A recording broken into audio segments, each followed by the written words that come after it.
Thank, thank you, Greg. Good afternoon, everyone. You're lucky. Here it's about 1:30 a.m. So if you see me fall asleep, you will know why. So I'm going to show you, as Greg mentioned, AI system to generate investment memos. So I'm going to go through first the problem, then I'll outline potential solution, go through the demo and what's lay ahead to make it fully operational. The problem is that for most investment company, gathering data for the due diligence is time consuming and costly. It's a process that can take several months to a year, involves a lot of person to gather that information and put it somewhere where everyone can access it to make a decision whether or not to invest in that company. So, and the investment memo is really something that's usually quite central into that process because that's what gather all that information. So if there were an easier way, and if we could get all that information that already exists out there in various forms into that document in one click, but well, most people could, in those investment firms who make a good amount of money, they could go to the beach to spend that money. So, you know, that would be great for them.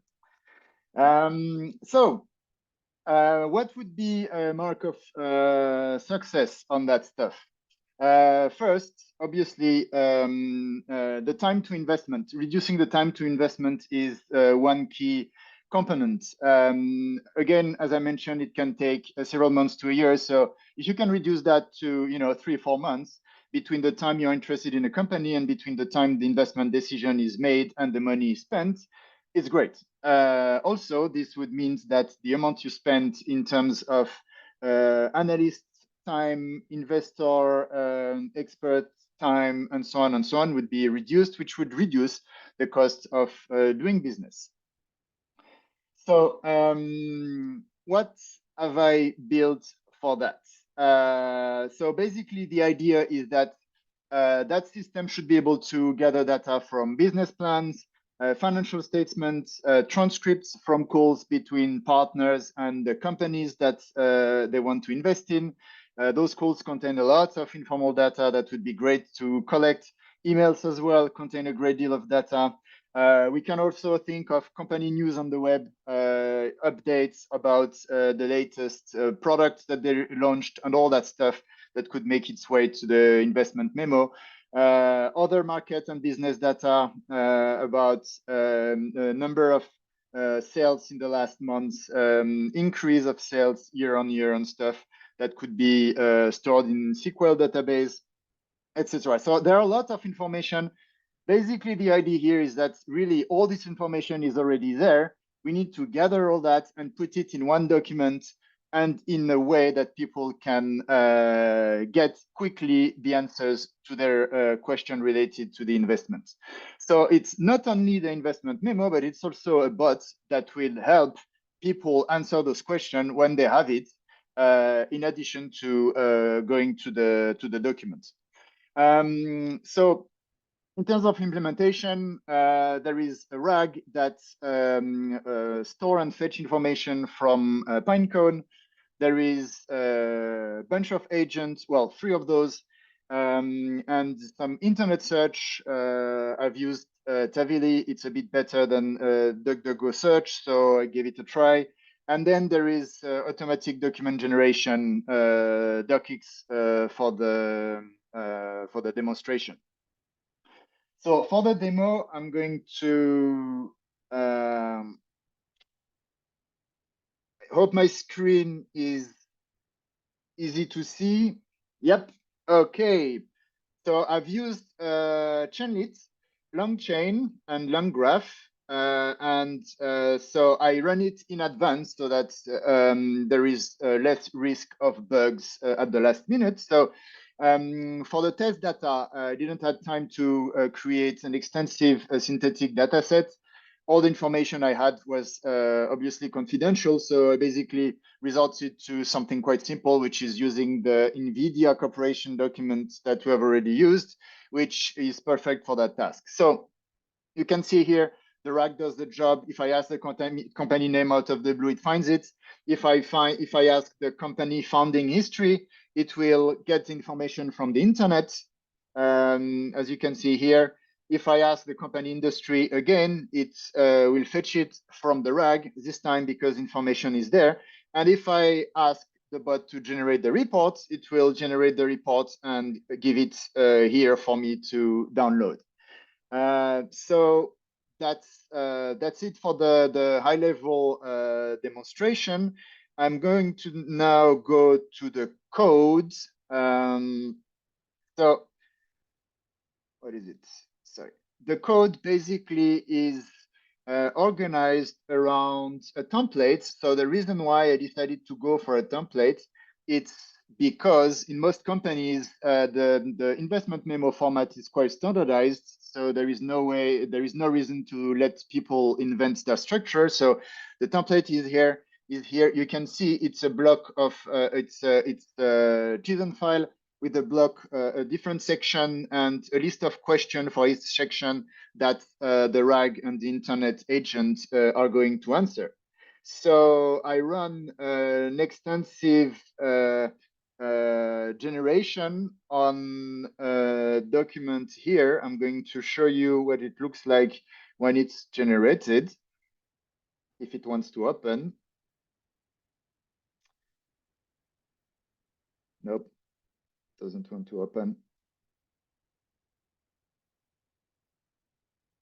It's working, it's coming.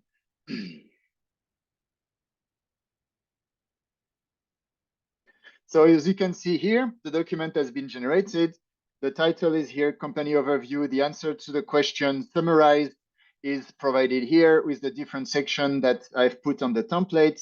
Market review, product and service analysis, blending information, both from the document that were available privately and from information collected on the internet, and so on. So, yep, that's it for the document generation. In terms of agents, let me go and show you a bit more where those are.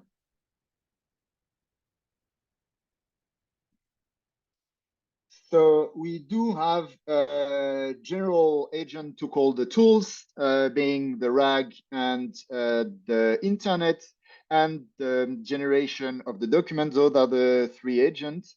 I had some issues making the separation between getting information from the RAG and getting information from the internet. That was quite of a challenge. So I resorted to not using an LLM to do the choice. And basically, when I retrieve information from the RAG and when the RAG answer that there is no information in context, automatically an internet search is launched. So it's very deterministic. It's absolutely not linked to the reaction of the model. Simply because there were too many misses, and by doing that, it worked quite well. I also had to cheat a bit using the states of the agent here to get the name of the company always available, because when you jump from a question to the next, even if the name of the company appear in the message chain somewhere, it is easily to forget. So basically, I added that to the agent state, and I put that back into each question to make sure that that was always on the top of the mind of the internet search or the RAG, should it forget that. That's it. So going back to the presentation, the tech stack I already mentioned. Road ahead. The main challenge basically are around document generation, because when you answer to questions like that, all the small section that represent an item of answer aren't really, don't flow well from one to the next. So making sure that we can improve that is important. The second bit is that data validation is an issue. What to do if you have conflicting information from what you get from the internet, or if you get conflicting information from the RAG. Right here, it's only one document, so it's easy. Vector management is also an issue. How do you update, delete, and add new documents? So that's also key, which is not there, so it needs to be added. Improving the RAG process is also very high on the roadmap for this type of object, for this type of software, using things like contextual compression, re-ranking, domain fine-tuning, and so on can make the tool more efficient. And finally, I don't believe that a lot of companies want to actually relinquish all control on the generation of such a document.